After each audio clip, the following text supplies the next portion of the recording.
ಎಲ್ರಿಗೂ ನಮಸ್ಕಾರ. ಸರಳ ಕನ್ನಡ ಸುಲಭ ವ್ಯಾಕರಣ ತರಗತಿಗೆ ಸ್ವಾಗತ ಸ್ನೇಹಿತರೆ. ನಾನು ನಿಮ್ಮ ಲಕ್ಷ್ಮೀ ಅಭಿರಾಮ್. ಇವತ್ತಿನ ತರಗತಿಯಲ್ಲಿ ನಾವು ಭಾರತೀಯ ಕಾವ್ಯ ಮೀಮಾಂಸೆ ತರಗತಿಯನ್ನು ನೋಡ್ತಾ ಹೋಗೋಣ. ಇತ್ತೀಚೆಗೆ ನಡೆದಂತಹ ಸ್ಪರ್ಧಾತ್ಮಕ ಪರೀಕ್ಷೆಗಳ ಪ್ರಶ್ನೆ ಪತ್ರಿಕೆಯನ್ನು ನೀವು ತೆಗೆದುಕೊಂಡಾಗ ಸಾಮಾನ್ಯ ಕನ್ನಡದಲ್ಲಿ ಈ ವಿಷಯಕ್ಕೆ ಸಂಬಂಧಿಸಿದಂತಹ ಪ್ರಶ್ನೆಗಳನ್ನು ನೀವು ಕಾಣಬಹುದು. ಹಾಗಾಗಿ ಆಪ್ಷನಲ್ ಕನ್ನಡ ಯಾರು ತಗೊಂಡಿಲ್ಲ ಅವರಿಗೆ ಇದು ಹೊಸ ವಿಷಯ ಅಂತ ಅನಿಸ್ಬೋದು. ಆದ್ರೂ ಕೂಡ ಅರ್ಥ ಮಾಡ್ಕೊಂತ ಹೋಗೋಣ. ತುಂಬಾ ಕ್ಲಿಷ್ಟವಾಗಿರುವಂತದ್ದು ಏನೂ ಇಲ್ಲ ಇಲ್ಲಿ. ಭಾರತೀಯ ಕಾವ್ಯ ಮೀಮಾಂಸೆ ಅಂತಂದ್ರೆ ನಾವಿಷ್ಟು ಮೊದಲು ಅರ್ಥ ಮಾಡ್ಕೊಳ್ಬೇಕಾಗತ್ತೆ. ಕಾವ್ಯ ಅಂದ್ರೆ ಸಾಹಿತ್ಯವಾಗಿತ್ತು, ಸಾಹಿತ್ಯ ಅಂದ್ರೆ ಕಾವ್ಯವಾಗಿತ್ತು. ಅಂದ್ರೆ ಸಾಹಿತ್ಯದಲ್ಲಿ ಈಗಿರುವಂತೆ ನಾಟಕ ಆಗ್ಲಿ, ಕವನ ಸಂಕಲನ ಆಗ್ಲಿ, ಕಥೆಗಳಾಗ್ಲಿ ಹಿಂದಿನ ಒಂದು ಪ್ರಾಚೀನ ಸಾಹಿತ್ಯದಲ್ಲಿ ಇರ್ಲಿಲ್ಲ.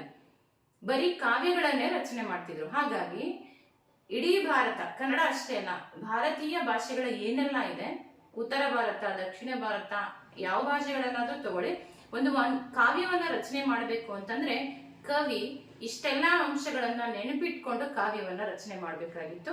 ಅದೇ ಕಾವ್ಯ ಮೀಮಾಂಸೆ. ಕಾವ್ಯ ಮೀಮಾಂಸೆ ಅಂತ ಏನಂದ್ರೆ ಚರ್ಚೆ. ಒಂದು ಕಾವ್ಯ ಹೇಗಿರ್ಬೇಕು ಅಂತ ಚರ್ಚೆ ಮಾಡುವಂತದ್ದೇ ಭಾರತೀಯ ಕಾವ್ಯ ಮೀಮಾಂಸೆ. ಇಲ್ಲಿ ನಮ್ಗೆ ಹಲವಾರು ಏನ್ ಹೇಳ್ತೀವಿ ನಾವು, ಮೀಮಾಂಸಕರು ಬರ್ತಾರೆ. ಮೀಮಾಂಸಕರು ಅಂತಂದ್ರೆ ಕಾವ್ಯವನ್ನ ಹೇಗೆಲ್ಲ ರಚನೆ ಮಾಡ್ಬೇಕು ಅಂತ ತಿಳಿಸ್ಕೊಟ್ಟಂತವ್ರು. ನಾನು ಆ ಕಡೆ ಬರ್ದಿದ್ದೀನಿ. ಭರತ, ಭಾಮಹ, ದಂಡಿ, ವಾಮನ, ಆನಂದವರ್ಧನ, ರಾಜಶೇಖರ, ಕ್ಷೇಮೇಂದ್ರ, ಅಭಿನವಗುಪ್ತ, ವಿಶ್ವನಾಥ, ಸಾಳ್ವ, ಹೀಗೆ ಮುಂದುವರಿತಾ ಹೋಗುತ್ತೆ. ಕೆಲವರನ್ನ ನಾನು ಅಲ್ಲಿ ಮಾತ್ರ ಬರ್ದಿದ್ದೀನಿ. ಇನ್ನೂ ಒಂದಷ್ಟುಗಳ ಬಗ್ಗೆ ಅಧ್ಯಯನ ಮಾಡ್ಬೇಕಾಗತ್ತೆ. ಮೊದಲನೇದಾಗಿ ನಾವು ತಿಳ್ಕೊಳ್ಳೋಣ, ಭಾರತೀಯ ಕಾವ್ಯ ಮೀಮಾಂಸೆಯಲ್ಲಿ ಏನೆಲ್ಲ ಅಂಶಗಳನ್ನ ಅವರು ಹೇಳ್ತಾ ಬರ್ತಾರೆ ಅಂತ. ಮೊದಲನೇದಾಗಿ ಒಂದು ಕಾವ್ಯ ಅಂದ್ರೆ ಸಾಹಿತ್ಯ ಹೇಗೆ ರಚನೆ ಆಗ್ಬೇಕು ಅಂತಂದ್ರೆ, ಜನರ ಮನಸ್ಸನ್ನ ಗೆಲ್ಬೇಕು ಅಂತಂದ್ರೆ ಅದು ಏನೆಲ್ಲ ಅಂಶಗಳನ್ನ ಒಳಗೊಂಡಿರ್ಬೇಕು ಅಂತ ಹೇಳ್ತಾ ಬರ್ತಾರೆ. ಕಾವ್ಯ ಲಕ್ಷಣ ಮತ್ತೆ ಕಾವ್ಯ ಪ್ರಯೋಜನ. ಒಂದು ಕಾವ್ಯ ರಚನೆ ಆಗ್ಬೇಕು ಅಂತಂದ್ರೆ ಅದು ಕಾವ್ಯ ಏನೆಲ್ಲ ಲಕ್ಷಣಗಳನ್ನ ಒಳಗೊಂಡಿದ್ರೆ ಮಾತ್ರ ಕಾವ್ಯವಾಗುತ್ತೆ ಅಂತ ಹೇಳ್ತಾ ಬರ್ತಾರೆ ಮೀಮಾಂಸಕರು.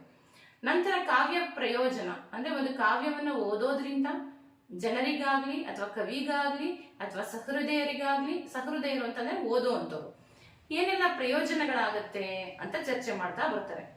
ನಂತರ ಸಹೃದಯ ಅಂತಂದ್ರೆ ಕಾವ್ಯ ರಚನೆ ಆದ್ಮೇಲೆ ಓದೋರೇನಿದೀವಿ ಅವರನ್ನ ಸಹೃದಯ ಅಂತ ಕರೀತಾರೆ.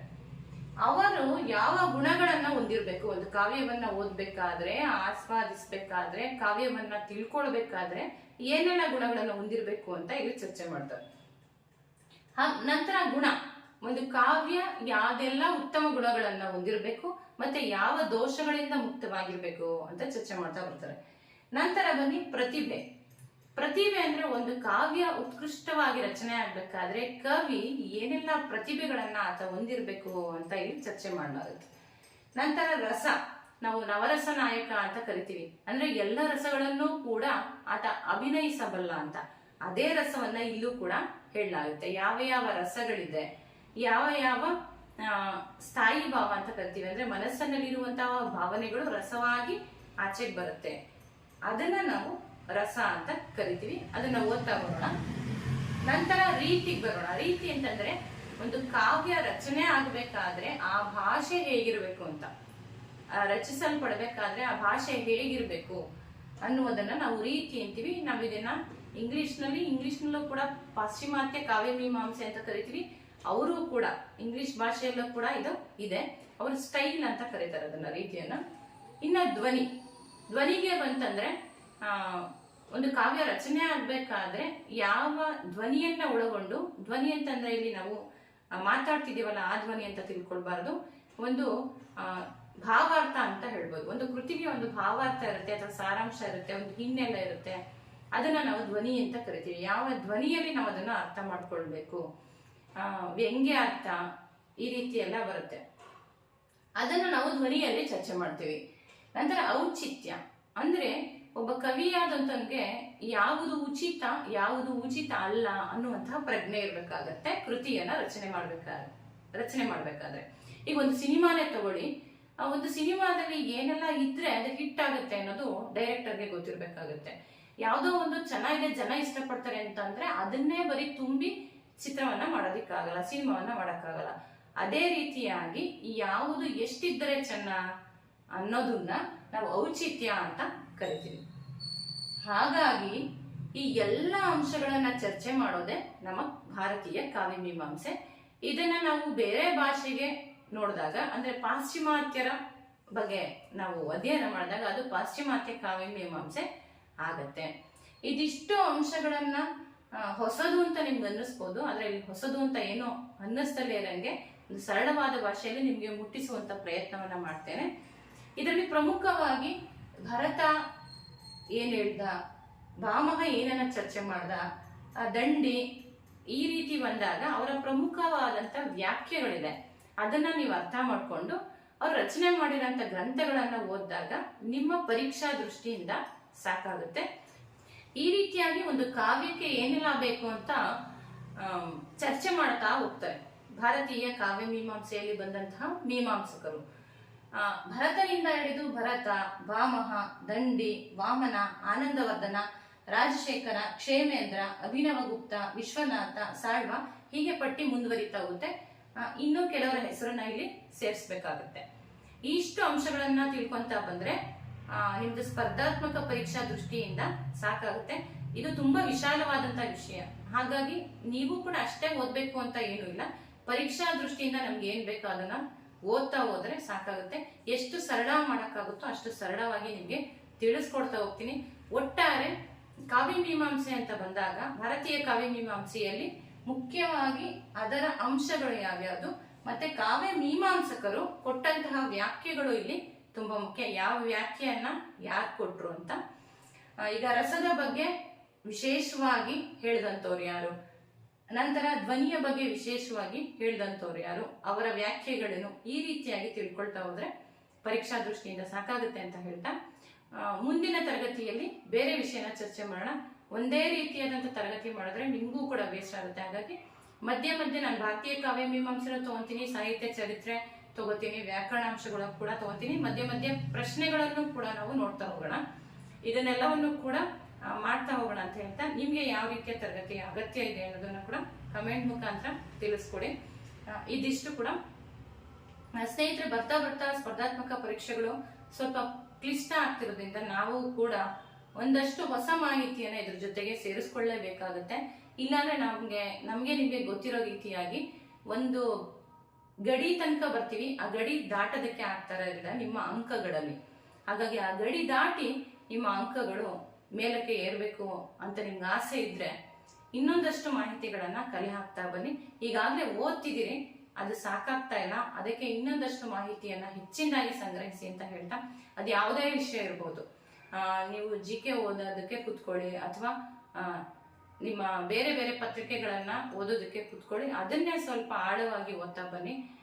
ಬರ್ತಾ ಬರ್ತಾ ಪ್ರಶ್ನೆ ಪತ್ರಿಕೆ ಹೇಗಿರುತ್ತೆ ಅಂತ ನಿಮ್ಗೆ ಅರಿವಿದೆ. ಹಾಗಾಗಿ ಪದೇ ಪದೇ ಆಗುವಂತಹ ತಪ್ಪು ಈ ಪರೀಕ್ಷೆಗಳಲ್ಲಿ ಮಾಡೋದು ಬೇಡ ಅಂತ ಹೇಳ್ತಾ ಮುಂದಿನ ತರಗತಿಯಲ್ಲಿ ಭೇಟಿಯಾಗೋಣ. ಈಗ ನಾವು ಭಾರತೀಯ ಕಾವ್ಯ ಮೀಮಾಂಸೆಗೆ ಸಂಬಂಧಪಟ್ಟಂತೆ ಯಾವ ರೀತಿಯ ಪ್ರಶ್ನೆಗಳನ್ನ ಕೇಳಿದರೆ ಅಂತ ನೋಡೋಣ. ಇದು ಗ್ರೂಪ್ ಸಿ ಪ್ರಶ್ನೆ ಪತ್ರಿಕೆ ಸ್ನೇಹಿತರೆ. ನಿಮಗೂ ಕೂಡ SDA ಎಕ್ಸಾಮ್ಗಳಲ್ಲಿ ಕೇಳಬಹುದು ಅಂತ ನನಗೆ ಅನಿಸ್ತಾ ಇದೆ. ಹಾಗಾಗಿ ಇಲ್ಲಿ ನೋಡ್ತಾ ಬರೋಣ. ಗ್ರೂಪ್ ಸಿ ಪ್ರಶ್ನೆ ಪತ್ರಿಕೆ ಆದರೂ ಕೂಡ ಅದನ್ನು ಕೂಡ ನೋಡ್ತಾ ಬರೋಣ. ಶ್ರವ್ಯೋ ವಿರಾಮೋ ಯತಿಹಿ ಅಂತಂದರೆ ಯಾವುದು ಶ್ರವ್ಯಕ್ಕೆ ಅಂದರೆ ಕೇಳುಗರಿಗೆ ವಿರಾಮವನ್ನು ಕೊಡುತ್ತದೋ ಅದನ್ನೇ ಯತಿ ಅಂತ ಕರೆದವರು ಯಾರು ಅಂತ 4 ಆಯ್ಕೆ ಕೊಟ್ಟಿದ್ದಾರೆ. ಆಯ್ಕೆ 1 ನಾಗವರ್ಮ, ಹೇಮಚಂದ್ರ, ಆಯ್ಕೆ 2, ಆಯ್ಕೆ 3 ಜಯಕೀರ್ತಿ, ಶ್ರೀವಿಜಯ ಅಂತ ಕೊಟ್ಟಿದ್ದಾರೆ. ಈ ರೀತಿಯಾಗಿ ಪ್ರಶ್ನೆಗಳನ್ನು ಕೇಳಲಾಗುತ್ತೆ ಯಾವುದು ಭಾರತೀಯ ಕಾವ್ಯ ಮೀಮಾಂಸೆ ಅಂತ ಬಂದಾಗ. ಯತಿ ಅಂದರೆ ಏನು? ಕಾವ್ಯವನ್ನು ಓದಬೇಕಾದ್ರೆ ಉಸಿರು ತೆಗೆದುಕೊಳ್ಳೋದಕ್ಕೋಸ್ಕರ ನಿಲುಗಡೆಯ ಸ್ಥಾನವನ್ನು ನಾವು ಯತಿ ಅಂತ ಕರಿತೀವಿ. ಒಬ್ಬೊಬ್ಬರು ಒಂದೊಂದು ರೀತಿಯ ವ್ಯಾಖ್ಯೆಯನ್ನು ಕೊಟ್ಟಿದ್ದಾರೆ. ಈ ಮೇಲಿನ ವ್ಯಾಖ್ಯೆಯನ್ನು ಕೊಟ್ಟೋನು ಯಾರು? ಹೇಮಚಂದ್ರ. ಇದೇ ರೀತಿ ಅಲಂಕಾರಿಕರ ಬಗ್ಗೆ ನಾವು ತಿಳ್ಕೊಳ್ತಾ ಬರಬೇಕಾಗತ್ತೆ. ಅವರು ಕೊಟ್ಟಂತಹ ವ್ಯಾಖ್ಯೆಗಳ ಬಗ್ಗೆ ತಿಳ್ಕೊಳ್ತಾ ಬರಬೇಕಾಗತ್ತೆ. ಮತ್ತೊಂದು ಪ್ರಶ್ನೆ ಗಮನಿಸಿ, ಪ್ರಶ್ನೆ ಸಂಖ್ಯೆ 44. ಇದು ಕೂಡ ನೋಡಿ 44ನೇ ಪ್ರಶ್ನೆ. ಇದು ಕೂಡ ಭಾರತೀಯ ಕಾವ್ಯ ಮೀಮಾಂಸೆಗೆ ಸಂಬಂಧಪಟ್ಟಂಥ ಪ್ರಶ್ನೆ. ವಿಭಾವಾನುಭಾವ ವ್ಯಭಿಚಾರಿ ಸಂಯೋಗ ರಸನಿಷ್ಪತ್ತಿ ಅನ್ನುವಂತಹ ಸೂತ್ರವನ್ನು ಕೊಟ್ಟಂತಹ ಅಲಂಕಾರಿಕ ಯಾರು? ಲೊಲ್ಲಟ, ಶಂಕುಕ, ಭರತ, ಬಸವಣ್ಣ ಅಂತ ಕೊಟ್ಟಿದ್ದಾರೆ. ಇಲ್ಲಿ ಈ ಒಂದು ವ್ಯಾಖ್ಯೆಯನ್ನು ಕೊಟ್ಟಂತವನು ಭರತ. ಹಾಗಂದ್ರೆ ಏನು ಅಂತ ನಾನು ತರಗತಿಯಲ್ಲಿ ಹೇಳ್ತೀನಿ. ವಿಭಾವಾನುಭಾವ ವ್ಯಭಿಚಾರಿ ಸಂಯೋಗ ರಸನಿಷ್ಪತ್ತಿ ಅಂದರೆ ಏನು? ಭರತ ಹೇಳಿದಂಥ ವಾಕ್ಯ ಇದು. ಆತನ ಕೃತಿ ನಾಟ್ಯಶಾಸ್ತ್ರದಲ್ಲಿ. ಈತನನ್ನ ಭಾರತದ ರಂಗಭೂಮಿ ಪಿತಾಮಹ ಅಂತ ಕೂಡ ಕರೆಯಲಾಗುತ್ತೆ. ಇದರ ಅರ್ಥ ಎಲ್ಲವನ್ನು ಕೂಡ ನಾವು ಸವಿಸ್ತಾರವಾಗಿ ತರಗತಿಯಲ್ಲಿ ತಿಳ್ಕೊಳ್ಳೋಣ. ಒಟ್ಟಾರೆ ಯಾವ ರೀತಿಯ ಪ್ರಶ್ನೆಗಳು ಬರುತ್ತೆ ಅಂತ ನಾನು ನಿಮಗೆ ಹೇಳ್ತಾ ಇದ್ದೀನಿ ನೋಡಿ. ಮತ್ತೊಂದು ಪ್ರಶ್ನೆ, 3 ಪ್ರಶ್ನೆಗಳನ್ನು ಕೇಳಲಾಗಿದೆ ಈ ಪ್ರಶ್ನೆ ಪತ್ರಿಕೆಯಲ್ಲಿ. ಯಾವುದಕ್ಕೆ ಸಂಬಂಧಪಟ್ಟಂತೆ? ಭಾರತೀಯ ಕಾವ್ಯಮೀಮಾಂಸೆಗೆ ಸಂಬಂಧಪಟ್ಟಂತೆ. ಯಾಕೆಂದರೆ ಕ್ವಶನನ್ನು ಬರ್ತಾ ಬರ್ತಾ ಟಫ್ ಮಾಡ್ತಾ ಇರೋದು ನಮಗೆ ನಿಮಗೆ ಗೊತ್ತಿದೆ. ಕೆಲವು ಏರಿಯಾಗಳಲ್ಲಿ ಟಫ್ ಮಾಡ್ತಾರೆ, ಅದರಲ್ಲಿ ಭಾರತೀಯ ಕಾವ್ಯಮೀಮಾಂಸೆ ಕೂಡ ತಗೊಳ್ತಾರೆ. ಧ್ವನ್ಯಾಲೋಕ ಕೃತಿ ರಚನೆಯ ಕೀರ್ತಿ ಇವನಿಗೆ ಸಲ್ಲುತ್ತದೆ. 45ನೇ ಪ್ರಶ್ನೆ ಗಮನಿಸಿ. ಧ್ವನ್ಯಾಲೋಕ ಅನ್ನುವಂಥ ಕೃತಿ ರಚನೆ ಮಾಡಿದಂಥ ಅಲಂಕಾರಿಕ ಯಾರು ಅಂತ ಕೇಳಿದರೆ ವಿಶ್ವನಾಥ, ಆನಂದವರ್ಧನ, ಅಭಿನವಗುಪ್ತ, ಕ್ಷೇಮೇಂದ್ರ ಅಂತ. ಇಲ್ಲಿ ಸರಿಯಾದ ಉತ್ತರ ಆನಂದವರ್ಧನ. ಆನಂದವರ್ಧನ ಧ್ವನಿಯ ಮೇಲೆ ತನ್ನ ಕೃತಿಯನ್ನು ರಚನೆ ಮಾಡ್ತಾನೆ. ಇನ್ನು ಉಳಿದಂತಹ 3 ಜನ ಇದ್ದಾರೆ ನೋಡಿ. ವಿಶ್ವನಾಥ ಅಂತ ಬಂದಾಗ ವಾಕ್ಯ ರಸಾತ್ಮಕಂ ಕಾವ್ಯಂ ಅನ್ನುವಂಥ ಹೇಳಿಕೆಯ ಮುಖಾಂತರ ಪ್ರಸಿದ್ಧಿಯನ್ನು ಪಡ್ಕೊಂಡಂಥವನು. ಇನ್ನು ಅಭಿನವಗುಪ್ತ ಅನ್ನುವಂಥವನು ಸಪ್ತ ವಿಘ್ನಗಳನ್ನು ಹೇಳಿ, ಅಂದರೆ ರಸಾಸ್ವಾದನೆ ಆಗಬೇಕಾದ್ರೆ ನಮಗೆ ಸಪ್ತ ವಿಘ್ನಗಳು ಎದುರಾಗುತ್ತೆ, ಅವುಗಳ ಬಗ್ಗೆ ಹೇಳಿ ಪ್ರಸಿದ್ಧಿಯನ್ನು ಪಡ್ಕೊಂಡಂಥವನು. ಇನ್ನು ಕ್ಷೇಮೇಂದ್ರ ಅನ್ನುವಂಥವನು ಔಚಿತ್ಯದ ಬಗ್ಗೆ ಹೇಳಿದಂಥವನು. ಇವೆಲ್ಲ ಪದಗಳು ನಿಮಗೆ ಹೊಸದು ಅನಿಸುತ್ತೆ, ಅದರ ಬಗ್ಗೆ ತಿಳ್ಕೊಂಡಾಗ ಹೊಸದು ಅಂತ ಏನೂ ಅನಿಸೋದಿಲ್ಲ. ತರಗತಿಯಲ್ಲಿ ಮುಂದುವರಿಸೋಣ ಇವೆಲ್ಲವನ್ನು. ಔಚಿತ್ಯ ಇರ್ಬೋದು, ಧ್ವನಿ ಇರ್ಬೋದು, ಸಪ್ತವಿಘ್ನ ಅಂದರೆ ಏನು ಅಂತ. ಒಟ್ಟಾರೆ ಈಗ ಪ್ರಶ್ನೆಗಳು ಹೇಗೆ ಬರುತ್ತೆ ಅಂತ ನೀವು ಈ ವಿಡಿಯೋದಲ್ಲಿ ತಿಳ್ಕೊತಾ ಬಂದ್ರಿ. ಮುಂದಿನ ತರಗತಿಯಲ್ಲಿ ಸವಿಸ್ತಾರವಾಗಿ ತಿಳ್ಕೊಳ್ಳೋಣ ಅಂತ ಹೇಳ್ತಾ, ನಿಮಗೆ ಯಾವ ತರಗತಿ ಬೇಕು ಅನ್ನೋದನ್ನು ಕೂಡ ತಿಳಿಸ್ಕೊಡಿ.